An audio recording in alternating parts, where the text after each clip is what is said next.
What if the next car you buy isn't American, isn't Japanese, but Chinese, and costs almost half the price? US car dealers are panicking, politicians are warning, and a major shift just started at America's doorstep. Canada just made a move that could change the US auto industry forever. And this story is much bigger than cars. Welcome back to the channel. Today we're breaking down a quiet but explosive development that has us car dealers on edge, and why experts say this could be the beginning of a massive shakeup in the American auto market. Canada has officially opened the door to Chinese-made vehicles, and us dealers are asking one terrifying question: are we next? Here's what happened. Canada announced it would allow Chinese-made vehicles into its market.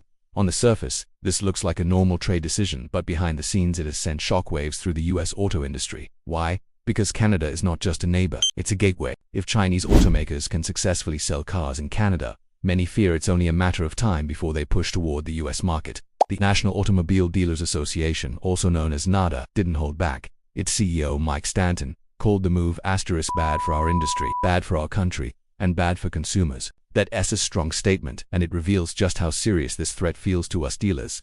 The biggest fear: price. Chinese vehicles are often significantly cheaper than American, European, or Japanese cars, sometimes by thousands of dollars, in an economy where consumers are struggling with inflation, high interest rates, and rising living costs. Cheap cars are extremely attractive, but there's an even bigger concern most people aren't talking about.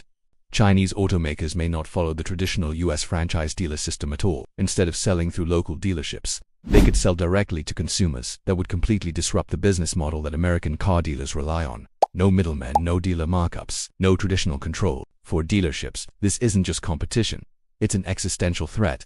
This issue has already reached Washington.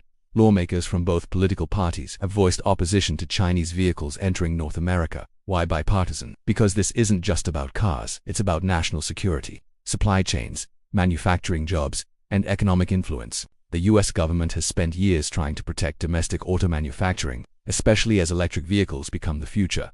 Chinese automakers are already global leaders in EV technology, and that makes some lawmakers nervous. Despite all the political and industry backlash, analysts are noticing something interesting. Consumers are curious. Affordable cars, modern designs, advanced tech. For many buyers, brand loyalty matters less than price, especially right now, and that's the uncomfortable truth for us dealers. Right now, Chinese cars are not officially entering the US market, but Canada's decision has increased pressure on dealers, lawmakers, and regulators. If these vehicles succeed in Canada, the conversation in the US will become impossible to ignore. This could lead to stricter trade barriers, or a future where American car buyers suddenly have many more choices than ever before.